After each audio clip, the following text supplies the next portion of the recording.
Assalamualaikum warahmatullahi wabarakatuh. Innal hamdalillah wa salaman amma ba'da. Di akhir zaman ini begitu banyak polemik yang terjadi.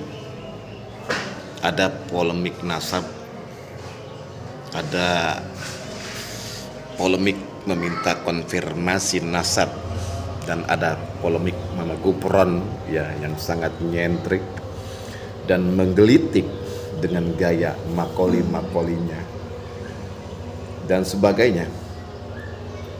Banyak yang kemudian menyikapinya dengan marah.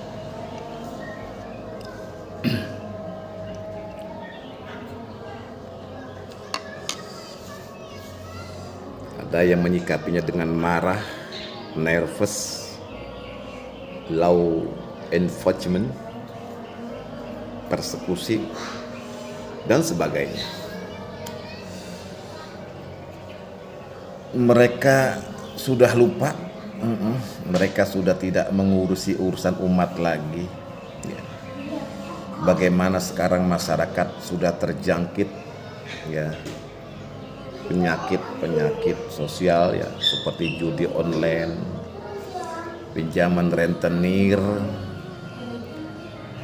lapangan kerja yang semakin sempit, dan patologi sosial lainnya ya. Ironi dan sangat menyedihkan ya, pergeseran nilai sangat banyak sekali terjadi dalam berbagai bentuk.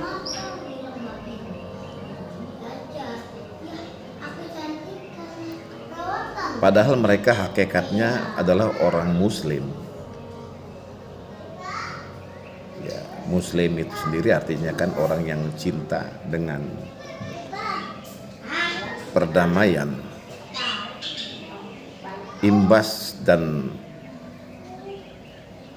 implikasi dari peristiwa tersebut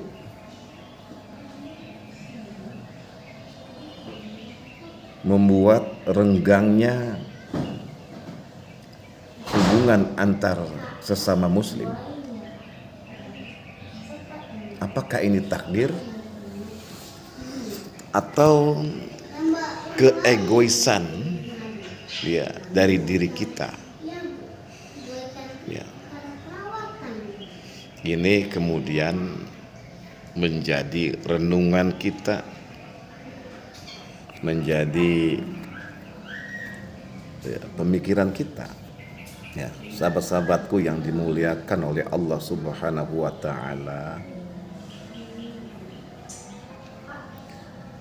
Suatu ketika Abdullah bin Abi Aufa bercerita, kami waktu itu sedang berkumpul bersama Rasulullah Sallallahu Alaihi Wasallam.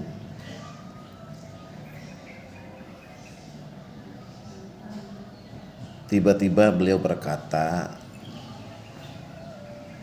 janganlah duduk bersamaku hari ini orang yang memutuskan persaudaraan.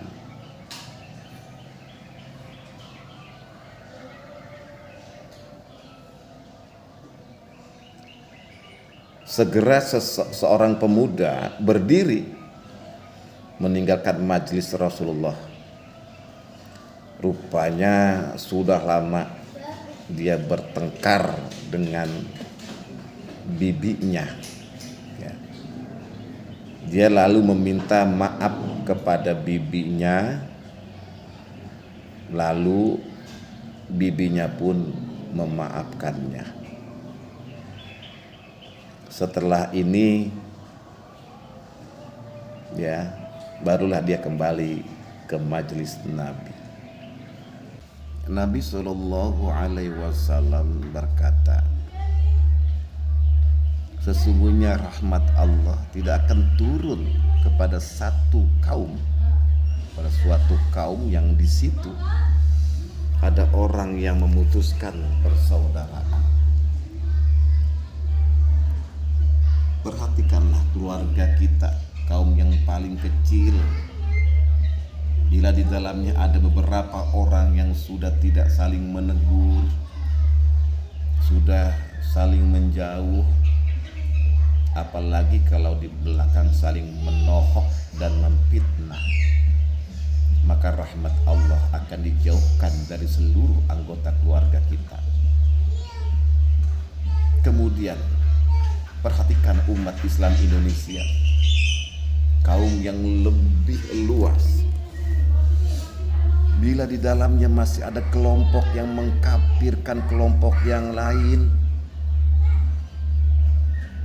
memusyrikan kelompok lain, atau membentuk jamaah tersendiri dan mengasingkan diri dari jamaah yang lain, atau tidak mau sholat berjamaah dengan kelompok yang pendapatnya berbeda, ya, bahkan bekas langkahnya aja dipel, ya, seolah-olah najis, maka seluruh umat akan terputus dari rahmat Allah.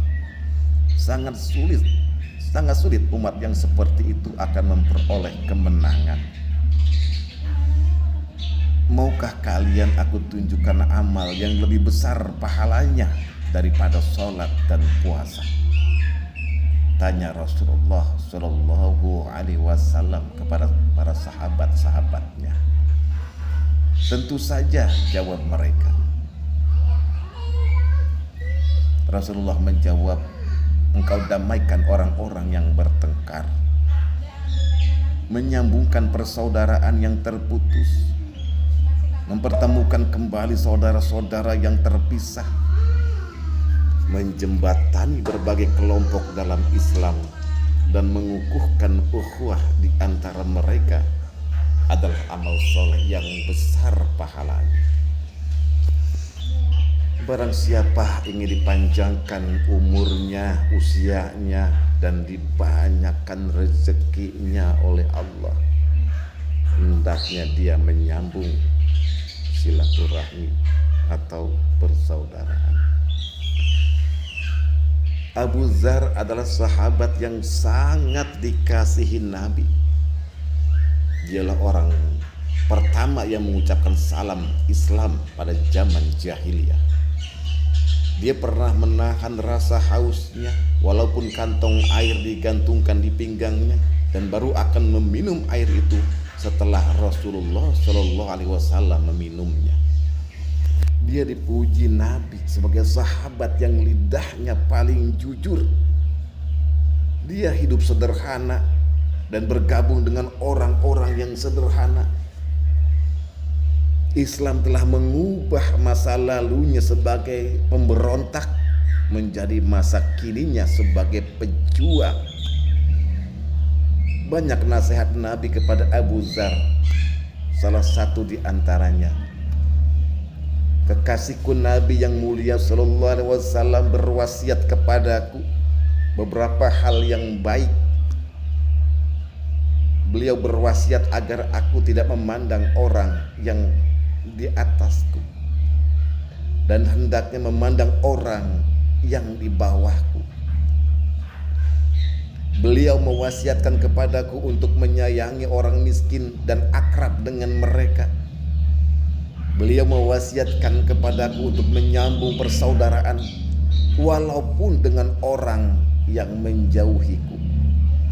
Beliau mewasiatkan kepadaku untuk tidak takut pada kecaman orang yang mengancam dalam menegakkan agama Allah.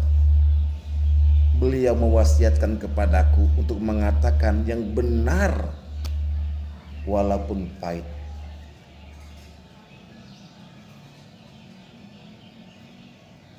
Akhirnya beliau mewasiatkan kepadaku untuk memperbanyak bacaan la haula wala quwwata illa billah, karena kalimat itu termasuk perbendaharaan surga. Demikianlah, semoga bisa dipahami. Wassalamualaikum warahmatullahi wabarakatuh.